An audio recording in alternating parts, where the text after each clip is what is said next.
You won't believe this. Back in the spring of 1968, deep in the Elkhorn Valley woods, I saw something that changed my life forever. It was too tall to be a man, too silent to be an animal.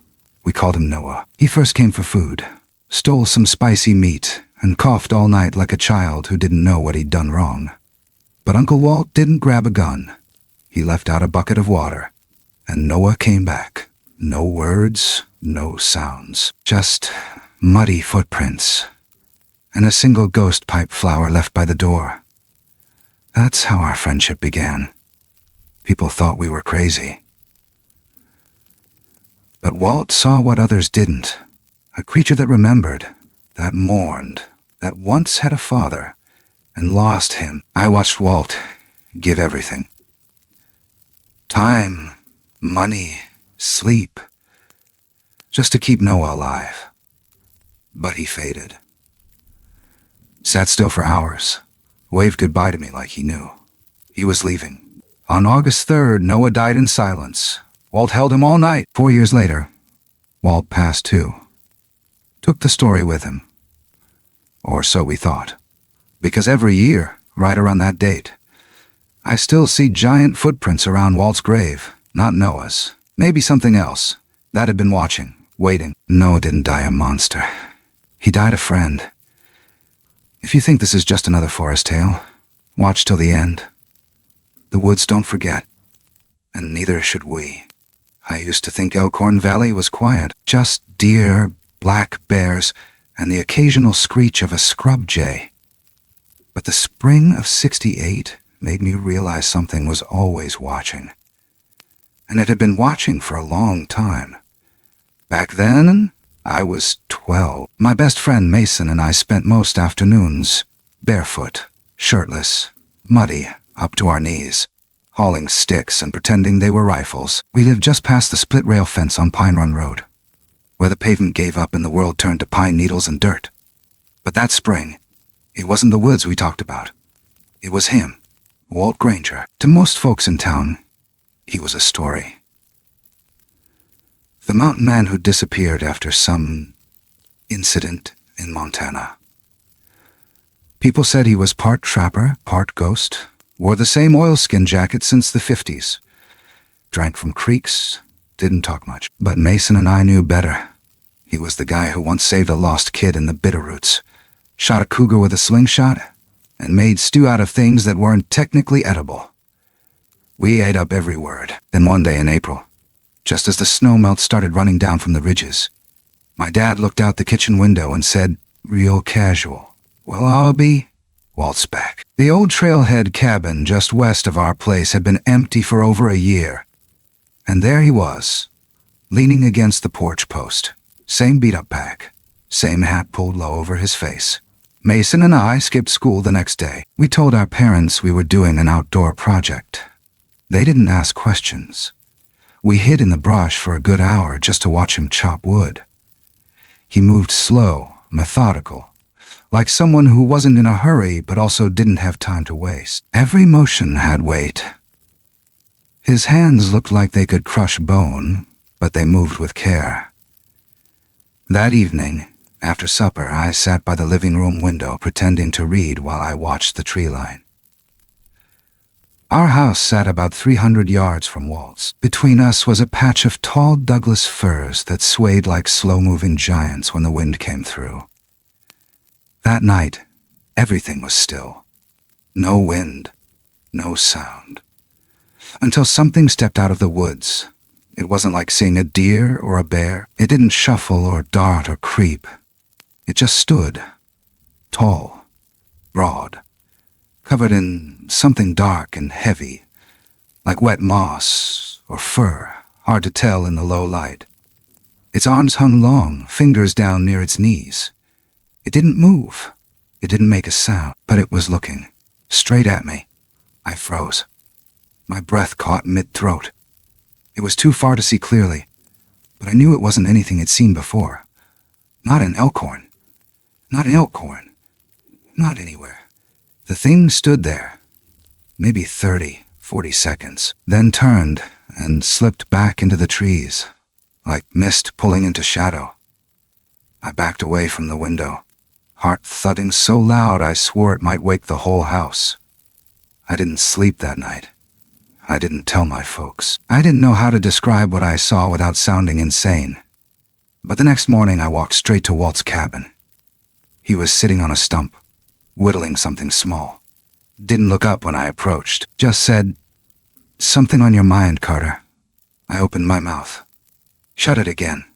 Finally I said, "I saw something last night." He paused mid-whittle, still didn't look at me. "Tall," I said. "Dark." "Big," he nodded slowly. "Was it near the grove?" he asked. "That patch of aspens past the firs?" I blinked. "Yeah, left side." He nodded again, calm. Like I just told him the mail came late. Then he looked me in the eye for the first time and asked, "Left or right of the split-trunk cottonwood?" That's when my stomach turned. He already knew. He knew where it stood, maybe even how often it came. I sat on the porch steps and stared at the dirt. "You've seen it before," I said. He didn't answer right away, just pulled out a tin cup, filled it with black coffee, and handed it to me. Then he said, "Some things never really leave. They just wait till they're needed again." We didn't talk much that morning. But that was the day I realized Walt Granger hadn't just returned to Elkhorn Valley. He'd been waiting. Waiting for something, maybe even someone. I had spent years thinking he'd run from whatever haunted him back in Montana. But now I wondered if he hadn't been running at all. Maybe he'd just been circling, like an animal that loses track of its den, only to find its way back when the wind changes. That night, I sat by my window again. Nothing came. But the trees. They felt different now. Not empty. Not quiet. Just watching. And somewhere out there, in the thickest part of the valley, something remembered Walt. And maybe, just maybe, it remembered me now too. It wasn't the howl of a wolf or the crack of a breaking branch that made Walt drop his knife that night. It was a cough. Ragged. Wet. Human, almost. But not quite. I still remember how the sky looked, low and swollen, like it couldn't decide if it wanted to rain or snow. A thin veil of fog clung to the grass like breath on a mirror. I was helping my dad fix the chicken wire behind the shed when I saw Walt walking out toward the trees, holding nothing but a flashlight and a half-filled thermos. No rifle, no boots, no word. He moved like someone pulled by a string. When I asked him later what it was that made him stop what he was doing and step into the dark, he didn't hesitate. "That cough," he said. Didn't sound right. Walt had been hunched over his fire pit, rubbing paprika and pepper into a slab of venison. He'd built a little smoker from sheet metal and old stove parts, rigged to hang strips of meat over coals. He said the spice helped mask the scent from scavengers. But something always caught wind of it anyway. He heard it then. A sound like someone choking. No. Not choking. Suffering. It was deep and rasping and came from the line of trees just beyond the rise. At first, he thought maybe a hiker or some hunter who'd twisted an ankle and was trying to call out without screaming.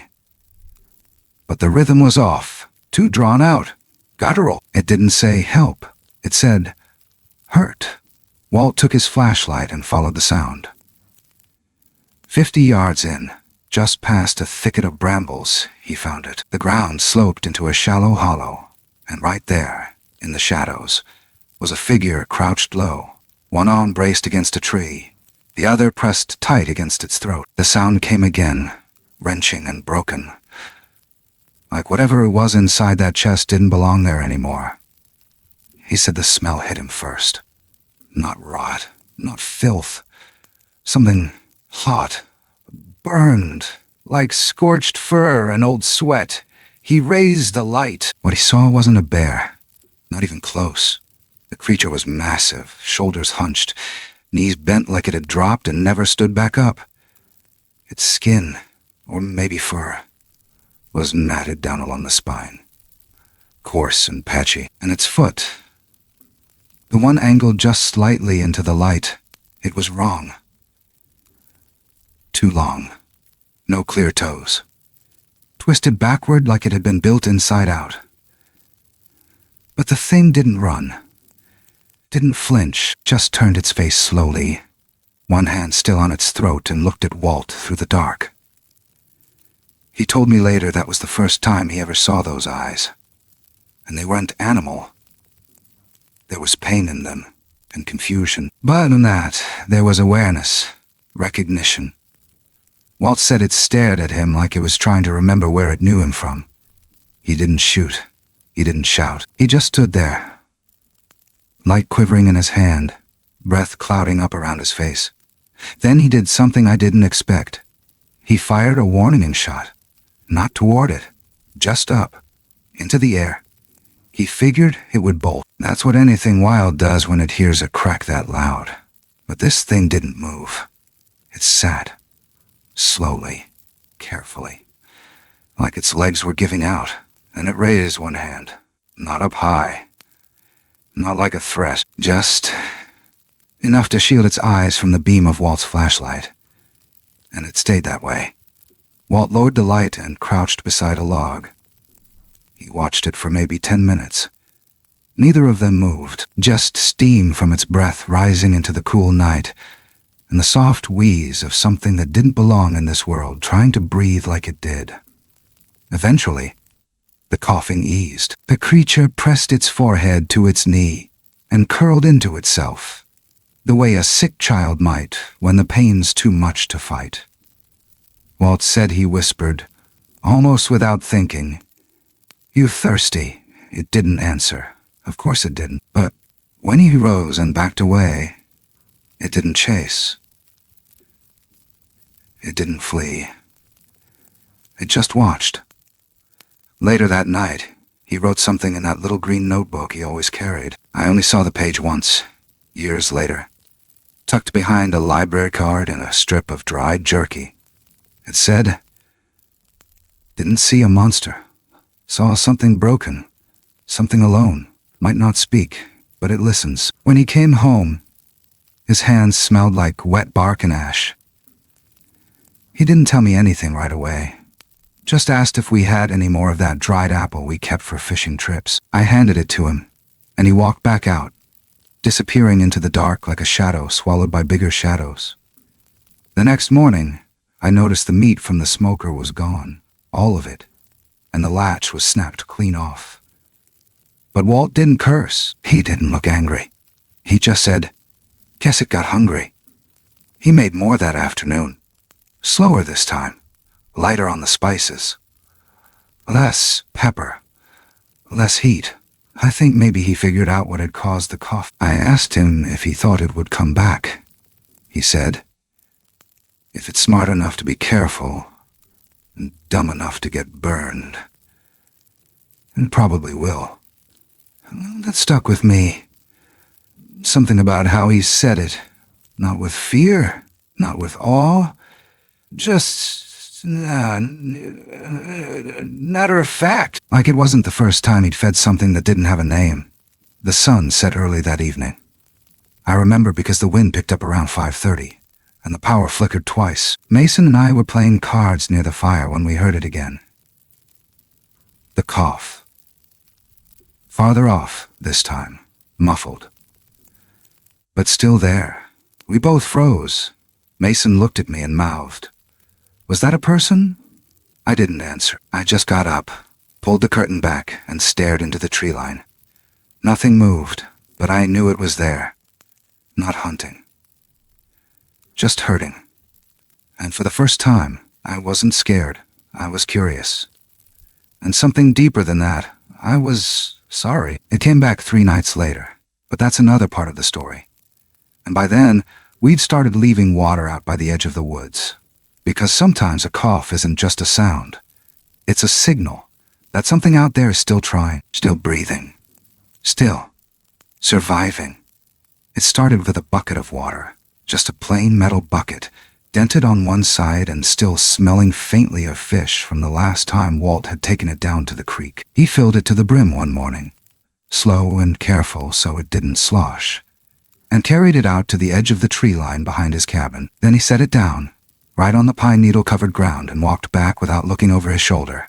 He didn't say anything to me, didn't explain. Just left the bucket out there like he was feeding a stray dog that hadn't shown its face yet. But I knew. It had been 5 nights since we heard that first cough. 3 since the meat disappeared, and something about the way Walt moved. Deliberate, quiet, like each step was for someone else's benefit. Told me this was no guess. He wasn't experimenting. He was offering. That night, the water stayed untouched. Same the next, but on the 3rd morning, I woke up to find Walt already standing out there in the yard. Hands on his hips, staring at the spot like he'd been waiting since before dawn. The bucket was tipped over. Empty. Mud smeared the rim, and just beyond it, pressed deep into the wet earth, were footprints. Not boot prints. Not paws. Something in between. They were long, wide, with an almost human arch, but the toes weren't quite right, if they were toes at all. It was hard to tell. Whatever had stood there had weight to it, heavy enough to leave the outline of its heel sunk an inch down. Walt didn't say a word. He just picked the bucket up, carried it back to the porch, washed it clean, and filled it again. That evening he added something. 2 small yams, wrapped in foil, roasted soft in the fire until their skins were splitting. He placed them next to the bucket, then stepped back into the shadows, arms crossed over his chest, and waited. I joined him after supper. We didn't talk, just sat in those creaky porch chairs, listening to the wind comb through the trees and the slow hum of the crickets returning for the season. Around midnight, something moved. Not loudly, not like an animal crashing through brush. Just a ship, a breath, a shape where there hadn't been one. It stayed in the shadows, always just far enough back that the moon couldn't reach it, but we could hear it, the weight of it, the carefulness of its steps, the wet slosh of water being lifted, slowly, and swallowed. And then, silence. It didn't take the yams. We waited another hour, then 2. Walt finally stood, stretched his back, and muttered, "Maybe tomorrow." He went inside. I stayed. Around 3 a.m., when the wind had died and the fire in the pit was nothing but coals, I saw it. The figure returned, taller than I expected, broad through the chest, but hunched, like the world had been pushing down on its shoulders for too long. It stepped forward. Slowly, bent at the waist, and it picked up the foil packet. Sniffed it once. Then just as slowly, set something down in its place. A white stem. No leaves. No petals. I couldn't tell what it was at first. I thought it was a bone. But in the morning, Walt held it up to the light and said, almost to himself, "Ghost pipe." He turned it between his fingers. "Doesn't grow around here," he added. "Not anywhere close." That stuck with me, because it meant the thing, whatever it was, had brought it from somewhere else, carried it here, laid it down gently, and left without making a sound. We kept the ghost pipe in a jar on the windowsill. No water, just dry, brittle white against the glass. The next few nights, Walt left out a mix of things. Berries, saltings, smoked fish. Each morning, something small was gone. Each morning, something small was gone. But sometimes, something else was left behind. A strip of bark, peeled clean. A smooth stone, round as a river egg. Once the curled shell of a beetle that shimmered deep green in the light. It wasn't random. It was thoughtful, like it understood the idea of exchange. One night, Walt and I sat in the dark again. The bucket refilled, a little pile of food stacked carefully beside it. We waited in silence until the shadows moved. The figure stepped halfway into the clearing. It didn't come close. Didn't take anything. It just stood there, breathing, watching. And then, in the gentlest motion I've ever seen from something that big, it bent low, picked up the stone from 2 nights ago, and placed it back in the same spot, as if to say, "This one matters. I'm not ready to let it go." I didn't realize I was holding my breath until it disappeared. That night, Walt wrote again. I didn't read it right away. But years later, I found that same page in his journal, folded over and marked with a scrap of deer hide. It said, "Doesn't speak, but it knows. Knows what it means to offer something back." The pattern kept on. Water. Food. A token in return. Sometimes it didn't come for days. Other times, twice in one night. One morning I found a new set of tracks. Smaller. Lighter. Like the big one had walked ahead, and another had followed behind. Walt saw them too. He didn't say much. Just crouched down, touched the shallow print, and frowned. "Could be coincidence," he muttered. But his eyes didn't believe that. From then on, the buckets became two. Side by side. The food pile a little larger. And every time something disappeared, something else replaced it. But the ghost pipe. That was still the first. Still the one I kept seeing in my mind. White and fragile. Grown in darkness. Brought to light by hands that couldn't speak. And somehow it said more than any word ever could. We didn't tell anyone. Not Mason. Not my folks. Some things don't belong to stories. They belong to silence. And whatever this was, whatever we were building, it wasn't just a visit anymore. It was a conversation. Carried out in offerings. One cautious act at a time. And somewhere in those woods, something was listening. It had rained the night before. Slow, steady, quiet. The kind of rain that soaks through everything but never makes a sound louder than its own patience. By morning, the clouds were gone, and the sun hung low and golden over Elkhorn Valley, casting long, thin shadows across the grass behind Walt's shed. I was walking the fence line when I saw it, just past the corner of the barn. Tucked into the tall grass near the edge of the hay storage was a circular patch of flattened straw. Clean, precise, like something large had curled there, tucking its limbs in tight, trying not to be seen. Trying not to be seen. Walt was already outside, wiping down a rusted shovel with a rag. I pointed. He came over, squatted down, and ran his hand across the depression. Didn't say a word at first, just pulled a single strand of grass from the middle, held it to his nose, and sniffed. Damp. Slightly sour. And clinging to it, almost invisible, were a few long, coarse hairs. Dark, waterlogged, and clinging together like thread. He stood up, dusted off his knees, and looked at me. "It didn't just pass through," he said. "It slept here." The idea of that hit different. It had been one thing to leave food, to hear something move in the dark, to catch glimpses in the tree line, but to know it had curled up this close, on purpose, looking for shelter, maybe warmth. That did something to my chest I didn't expect. It wasn't fear. Not exactly. It was a strange, sharp ache, a feeling that whatever it was, it had gotten tired of the woods, tired of hiding, and had come closer not to threaten, but because it didn't know where else to go. That night, Walt didn't wait until after dark. He brought out a wide wooden bowl, the one he usually used for brining rabbit, and filled it with small chunks of dried trout, soaked in broth. He placed it carefully near the edge of the hay storage, close to where the grass still lay flat. Then he set down an old army blanket, worn thin but clean, and walked back without looking behind him. I followed him onto the porch. We didn't sit this time. We stood, silent, watching. The wind had picked up just before sunset, cold, carrying the scent of pine bark and wet leaves. It made the loose edges of the tarp flap gently against the barn wall. The moon wasn't up yet, and the light was fading fast.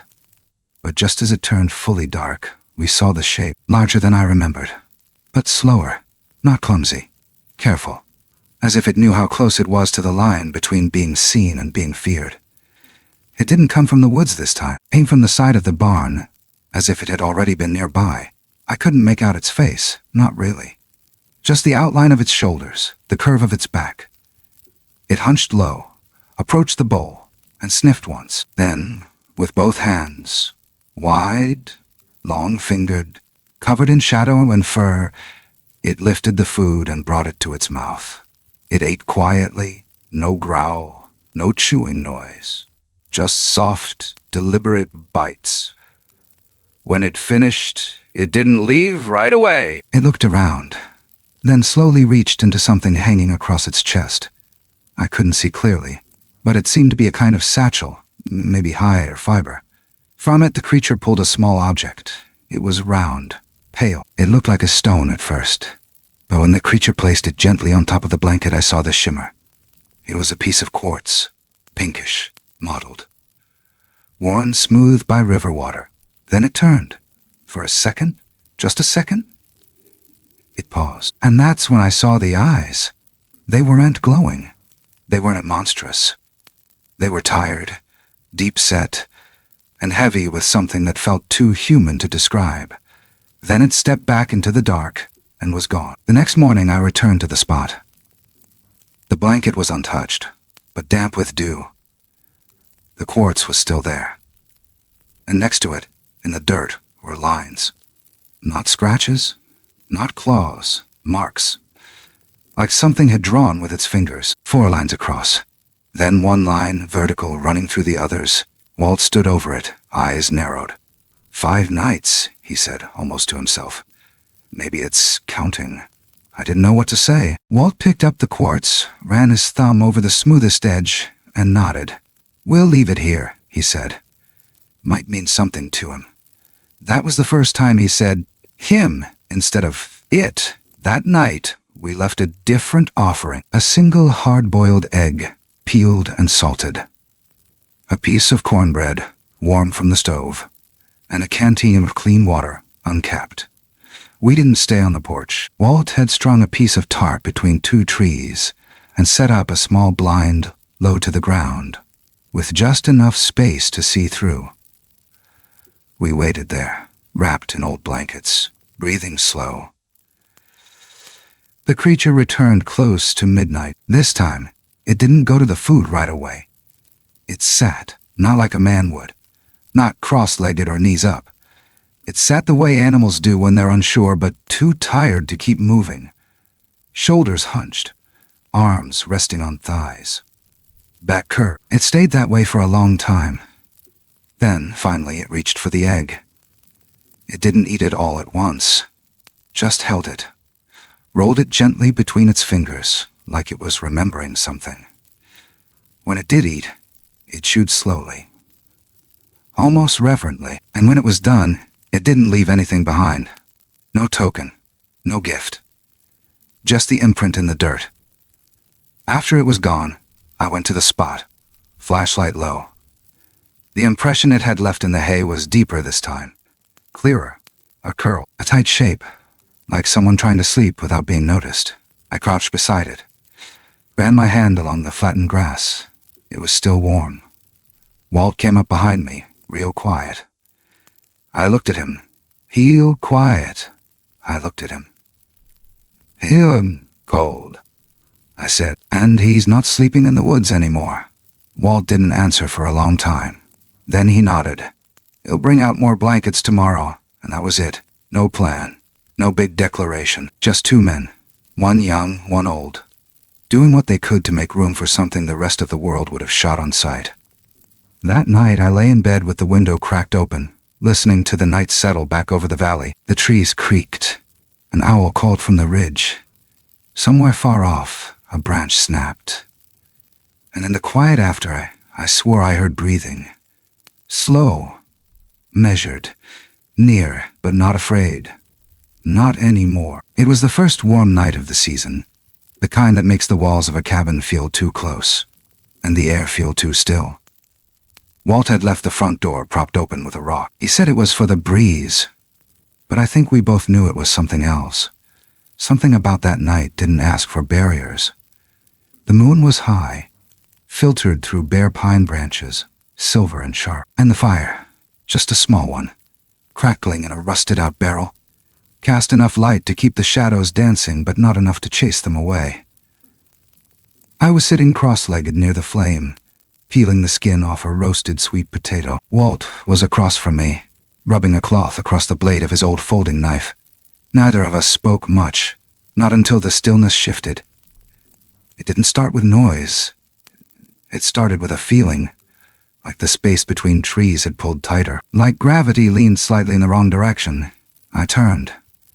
There he was, not creeping, not hiding, just stepping forward. He crossed the clearing the way someone walks into a familiar room, slow but not uncertain. His head was slightly bowed, shoulders rolled forward, hands empty and open at his sides. The firelight caught his fur, revealing patches of copper and ash and deep, mottled gray. His eyes, darker than I remembered, flicked toward me. Then Walt, then the fire. He sat. Right there on the other side of the flames. Knees bent, arms resting over them, the way a man might sit after a long day of hauling lumber. He didn't move for a while. Just breathed, slow, audible. Then something happened. He raised his hand, broad, knuckled, shaking slightly, and touched his own chest. His voice came like gravel underfoot. Cracked, tentative, just one word. Noah! It was barely more than a whisper, but we heard it. He looked at Walt, then at me, back to Walt again. Noah, he said again with more certainty this time. And then, slowly, he tapped his chest again. Noah? Walt didn't flinch, didn't stare. He just nodded once, like it made perfect sense. I remember the way my own name felt in my mouth after that. I hadn't thought of it as something you offer before. Something you choose to share, but that night, it felt like the only right thing to do. I'm Carter, I said quietly. Walt didn't say his name. He just leaned forward and broke a piece of bread in half. He handed one to Noah, then tossed the other onto the tin plate in front of me. No conversation, no fanfare. Just sharing supper. Noah didn't eat right away. He smelled the bread, touched it to his lips, then chewed slowly, eyes never leaving the flame. His expression never changed, but there was something in his posture. Something like relief or memory that made the moment feel heavier than it should have. After a while, he started to speak again, only fragments, one word at a time. Friend. Then later, food. Then a long pause before, cold. And then, as if it took everything he had to form it, he whispered. Father. He didn't say it like he was recalling a word he'd learned. He said it like it meant something. Walt leaned back and rubbed his hands together. You had one? He asked softly. Noah didn't answer with words. He looked down. Then nodded. Once, hard. Gone, he said. I don't think I breathed for a full minute. He looked up again and motioned with his hand. A circling gesture. Vague. Searching. House, he said. Man. Fire. Gone. The way he spoke. It wasn't wild. It wasn't broken. It was slow, yes, but there was a weight to it. Like he'd learned each word the hard way. Like every syllable had cost him something. Walt reached into his coat pocket and pulled out the small notepad he carried everywhere. He flipped it open, scratched something down with a pencil stub, then held the page out toward Noah. It was a sketch, a tiny one, a square cabin with smoke curling from the chimney. Yours? He asked. Noah took the paper gently between his fingers, stared at it for a long time, then nodded again. Gone, he repeated. I leaned closer. Did it burn? Noah shook his head. Then he said something I still think about. Cold. Took. Walt met my eyes across the fire. We didn't ask more. We didn't have to. It was clear that someone had cared for him. That someone had taken the time to teach him fire, food, words, and now that someone was gone, Walt poured a cup of water and handed it over. Noah took it, sipped once, then held the cup in both hands like it was something sacred. What was his name? Walt asked. Noah didn't answer. Not right away. But after a long silence, he touched his chest again and said something that didn't sound like a word. More like a sound. a breath and a grunt, almost too soft to catch. Walt just nodded again. "He mattered to you," he said. Noah looked up. His eyes were glassy now, not crying, but close. Walt asked one last thing. "Do you remember him?" And that's when Noah did something I didn't expect. He reached out, gently, slowly, and touched Walt's wrist. Then he nodded and said, "Always." After that, the three of us sat in silence. No more questions, no more words. Just the sound of frogs chirping near the stream, and the crackle of fire slowly dying to embers. Eventually, Noah stood. He didn't make a sound when he moved, just gathered himself like a shadow peeling off the ground and stepped back toward the trees. But before he vanished, he turned back and smiled. Not with teeth, not like a human, but with eyes, with shoulders, with something in his whole being that said thank you in a language none of us had been taught. He disappeared into the dark like he belonged to it. But for the first time, I didn't want him to go. That night, long after the fire died, I lay awake staring at the ceiling, trying to imagine what it must have felt like to lose the only person who ever saw you as more than a thing, and what it meant to finally be seen again. Walt didn't speak for the rest of the night, but I saw what he wrote in his notebook the next morning. It said, "He has a name. He remembers love." That's enough to call him a man, and somehow I knew this was no longer just about a creature in the woods. It was about rebuilding something that had almost been lost, word by word, gesture by gesture. And it had started with a name. That summer rolled in soft and slow, like the valley didn't quite want to let go of spring. The creek ran shallow. The air turned sweet with wild rose, and the frogs in the ditch behind our property sang louder than the crickets. But the strangest part, what I remember most clearly, was how fast the world outside seemed to grow louder, while Noah moved quieter, closer. He didn't just visit anymore.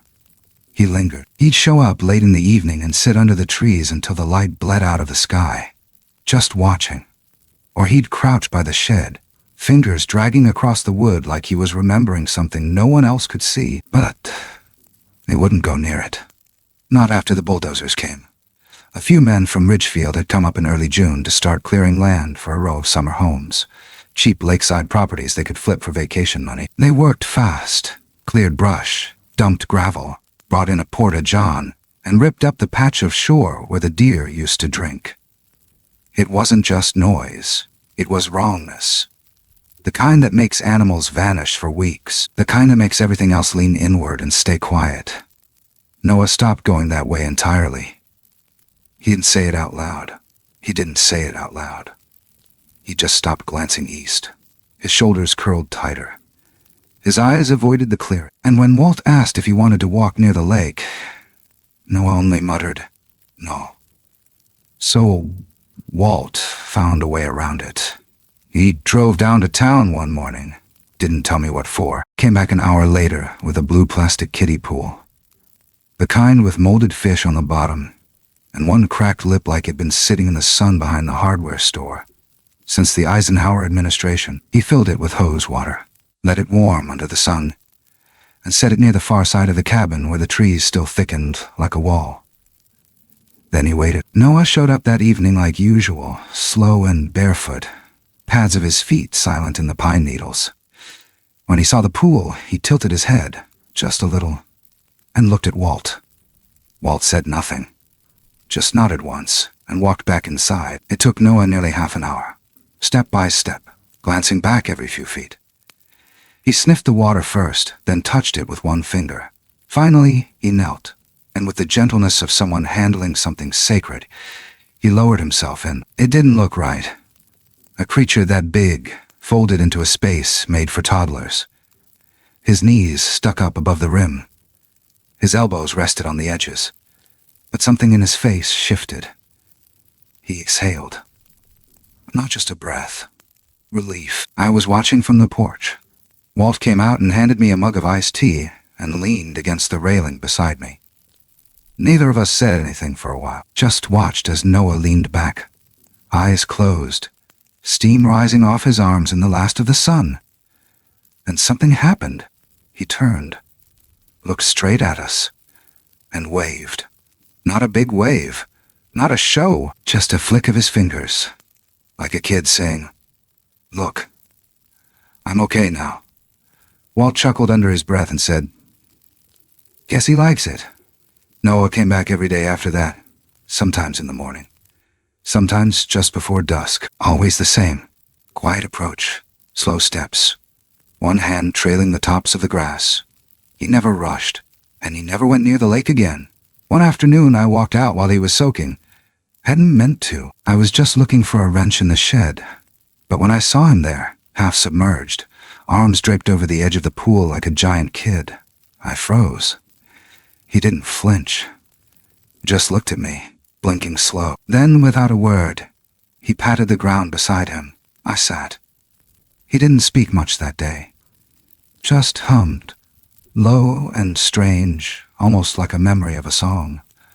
I couldn't tell what it was. Didn't matter. We sat in silence until the wind picked up and the trees whispered back. Later that week, Walt was sorting through old newspapers, trying to line the drawers of the pantry, when he found a clipping. Yellowed, folded, missing man. Local eccentric vanishes from Elkhorn Lake. The article was dated August 1966. It mentioned a man named Raymond Calloway. Lived alone in a trailer half a mile east of the lake. Kept to himself. Talked to animals. Fed a big hairy bear, according to neighbors. They thought he'd drowned. Body never found. Walt didn't say anything when he handed me the paper. Just let me read it, then took it back and slipped it into his journal. I looked up at him. "You think that was Noah's father?" He just said, "Could be." The next time Noah came, Walt tried something. He brought out a photograph. Faded Polaroid of a man with a thick beard, standing beside a rusted-out truck. He held it out to Noah. Noah didn't touch it, just looked. And then, so soft I almost didn't hear it, he whispered, "Gone. That's all." He didn't need to say more. Somewhere in those fragments of words and long pauses, we'd learned the most important things. He lived with someone. That. Someone had given him a name. Taught him trust, maybe even taught him how to smile. And now all he needed was a blue plastic pool, a patch of quiet, and two men who didn't look at him like he was wrong. That night I wrote something in my notebook. Not like Walt's field entries, just a thought. Noah doesn't need wilderness. He needs peace. And people who stay. I think he understood that better than anyone. Because in a world that had mostly forgotten how to care, he still remembered how to say thank you. Even if the only language he had left was a wave from the water. And somehow, that was enough. By mid-July, everything in Elkhorn Valley felt swollen with heat. Thick air. Slow days. Flies that wouldn't leave you alone, no matter how many times you waved them off. The creek behind Walt's cabin had shrunk down to a trickle, and the frogs were quieter now, buried under shade or mud. But it wasn't just the heat that pressed on us. It was something heavier. Something neither of us wanted to name out loud. Noah had stopped playing in the plastic pool. He still came. Still sat quietly by the side of the shed or under the eaves during rain. Still took food. Soaked oats, cooked squash, leftover bacon grease if we had any. But he didn't smile the way he used to, didn't wave. He moved slower. When he walked now, he dragged one leg just a little, like the earth had started pulling on him more than it used to. His eyes seemed foggier too, not quite locking onto you the way they once did. And he'd nap. Sometimes for hours, just curl up near the shed in the dry hay and drift off. Shoulders rising and falling in long, drawn-out rhythm, mouth slightly open. He didn't care if we were watching. He didn't care about much of anything. That's when Walt started doing something I'd never seen from him before. He fussed. Walt Granger, the man who once stitched up his own arm with fishing line, started fussing like a worried father. He made broth from deer bones and nettles, boiled it twice to skim the grease off, then cooled it and spooned it into a big ceramic bowl. He laid down a towel under the shade of the porch so Noah wouldn't have to rest in the dirt. He even let me drive his truck down to town to buy vitamin drops from the feed store, pretending they were for an old goat. But most nights, when Noah wouldn't eat more than a few bites or left half the water untouched, Walt would sit by the fire with that look on his face. Quiet, clenched, tired, like something inside him was breaking in slow motion. He didn't know how to stop it. He never said what we both feared. He's slipping. One afternoon, we found him curled under the porch stairs, eyes closed, breathing shallow. Walt crouched beside him, ran his hand along the creature's forehead like he was checking for a fever. I stood there useless, heart racing, thinking, this can't be how it ends. Not like this. Walt got up, walked inside, and came back with an old tin bowl of ground meat and rice, still warm. He sat next to Noah, waited for him to wake, then lifted the bowl and offered it without a word. Noah didn't touch it, but he looked up, met Walt's eyes, then reached out with one long, heavy hand and placed it over Walt's wrist. It wasn't a handshake. Wasn't a grab. It was thanks. Later that night, I found Walt in the barn sorting through junk, old traps, empty peanut butter jars, broken snowshoes. I asked him what he was doing. He didn't look up. Saw a mouse in the kitchen, he said. Figured I'd set a few traps. He didn't say why he paused mid-sentence, why he turned away quickly to wipe at his face, but I knew. He was holding it together the best he could. We all were. The next morning, Noah didn't show. Not under the clearing. Not under the porch. Not even a rustle in the tree line. Walt waited until noon. Then he loaded up his pockets with dried fruit, poured water into 2 canteens, and walked into the woods without saying where he was going. He came back an hour later carrying Noah. Cradled in his arms. Noah's head rested against his shoulder like a toddler who'd fallen asleep mid-cry. His arms hung limp. His feet dragged across the grass. Walt laid him down near the woodpile on a bed of blankets and hay, then covered him gently with the tarp we used for firewood. He stayed there the rest of the day, sleeping, breathing. Walt didn't move more than a few feet from his side. That evening, as the sky turned gold and the wind picked up just enough to stir the long grass, something happened I'll never forget. Noah woke. Groggy, sluggish, but aware. He looked around, blinked twice, then reached out, not toward Walt, toward me. In his hand was something small, something damp, a dead mouse. It was wrapped in 2 pieces of straw like a gift. I didn't know what to do. I took it carefully. My fingers brushed his. He looked at me, then closed his eyes again. Walt chuckled, dry and soft. He's sharing, he said, trying to feed you back. That one moment undid something in me. I had been trying so hard to see him as something separate, something wild. But here he was, weak, dying, still trying to offer something to the people who'd cared for him. That night, Walt cooked a stew from scratch. Took longer than usual. He cut the carrots smaller, simmered the broth slower. He made sure the meat was soft enough to eat without chewing. He spoon-fed Noah, 1 bite at a time. Noah took maybe 6, then rested. I sat nearby, watching the fire. When I saw Walt open his journal, he wrote something slowly, as if every letter needed permission to exist. I never asked to read it. But days later, I found the page stuck behind the stove. It said, I never had a son, but if I had, I think I'd have sat with him like this every day, just to make sure he didn't feel alone while the world forgot him. The next morning, Walt was already awake, sitting by the woodpile with Noah's head in his lap, stroking his fur like a parent would a fevered child. There was a storm coming. You could feel it in the air, the way birds disappeared and trees bent before the wind even hit. I offered to cover the pool, gather the chairs. Walt just shook his head. Well, wait here, he said, and we did. Because some things aren't meant to be fixed. They're meant to be witnessed. And if we couldn't save Noah, at least we'd make sure he never felt abandoned again. That was the promise Walt kept. Every single day.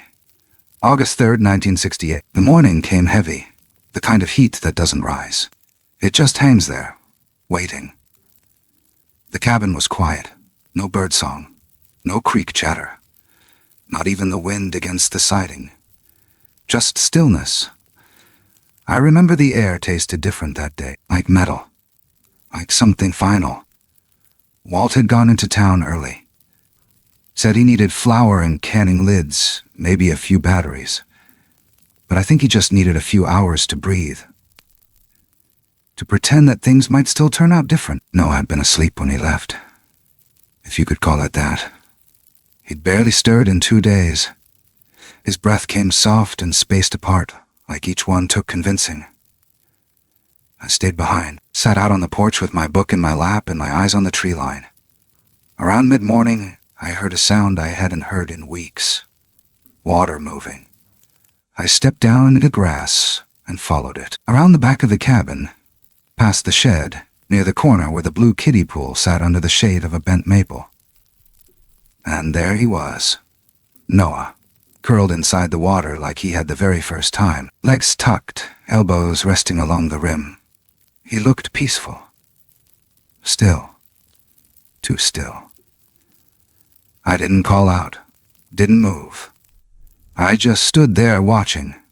The sun caught the top of his shoulder, lit the wet fur like silver moss. His eyes were closed, his mouth barely open, and then I knew. It wasn't that he was sleeping. He was gone. Walt came back just after noon. The screen door creaked, his boots hit the porch, and I met him before he even stepped fully inside. I didn't say anything. I didn't have to. He walked straight to the pool, stopped, and sat. He didn't cry. Walt wasn't the kind of man who cried, but something in the way he placed his hand on Noah's chest, gently, like laying a sheet over a child, told me it broke him anyway. That night he didn't go inside. He stayed out there with him, lit the lantern, set it by the porch, then sat on the edge of the pool and pulled Noah's head into his lap. He brushed the hair from his brow, hummed an old tune I'd never heard him sing before. Something soft, something slow. He stayed like that until morning. Didn't sleep, didn't speak, just stayed. We didn't bury Noah. There was no grave, no cross, no stone. Walt said it didn't feel right. Instead, we let the woods take him back, carried him on an old canvas tarp into the valley where the moss grew thick and the ferns curled high above our heads. Walt laid him down beneath a cedar tree, right where the ground dipped into a little hollow. He didn't say a prayer, but he whispered something, and I knew Noah heard it. 4 years later, Walt died in that same cabin. Heart gave out one night in his sleep. He never made it to the hospital, never called for help. They found him in his chair, the old green journal open in his lap. He'd written 3 words on the last page. Hay was loved. They buried Walt in the valley, not far from the tree where Noah had rested. A plain wooden marker, no sir, just me, 2 park rangers, and a deputy who didn't ask too many questions. I went back every August after that, not out of habit, not guilt, something quieter, respect. The first few years, the trail was always overgrown, no signs of life but squirrels and wind. But on the 3rd year, right at the start of August, I found something strange. Footprints, not deep, not fresh, but there. Big, wider than my hand, flat-footed. No claw marks, not Noah's. I'd have known. Someone else. Something else. They circled the grave twice, paused at the cedar tree, then vanished toward the east ridge. I didn't tell anyone, didn't mark the prints. I just sat there a long time and thought maybe, just maybe, Noah hadn't been the last.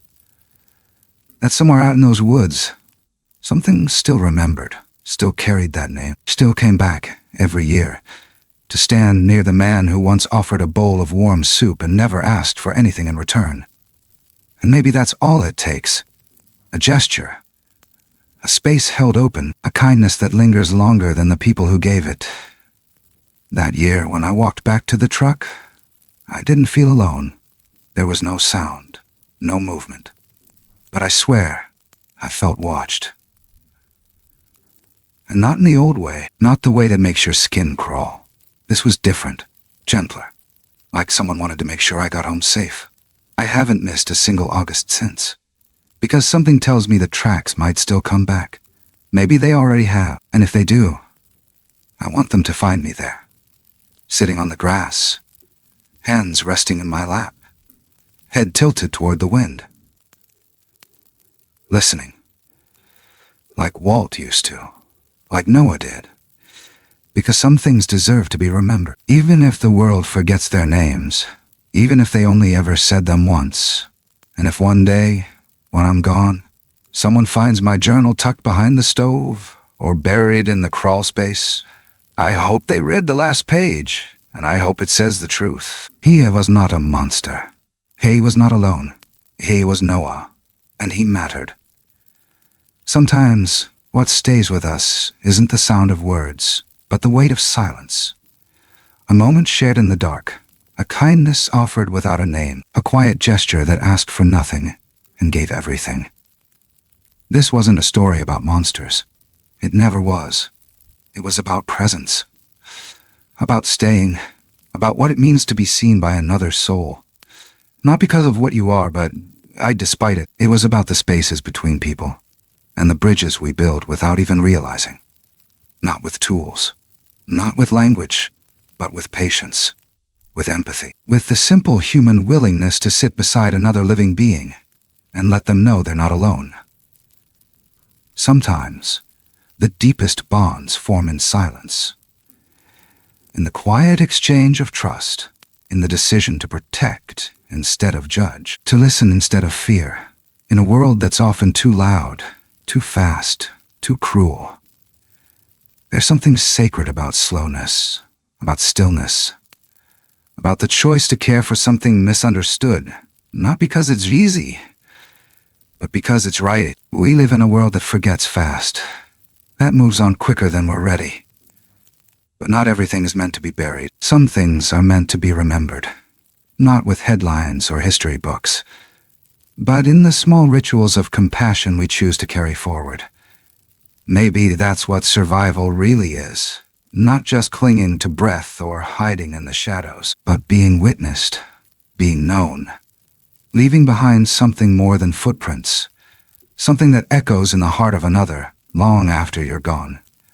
And maybe kindness, the quiet kind, the kind no one sees. Maybe hot's the thing that lasts. Thank you for spending time here. If this story moved something in you, even a little, I'd love to hear your thoughts in the comments. And if you'd like to join us for more stories like this, stories that explore the unseen, the unspoken, and the deeply human, please consider liking, subscribing, and hitting that bell so you don't miss the next one. Until then, stay curious, stay kind, and remember, sometimes the most extraordinary connections begin in the quietest corners of the world.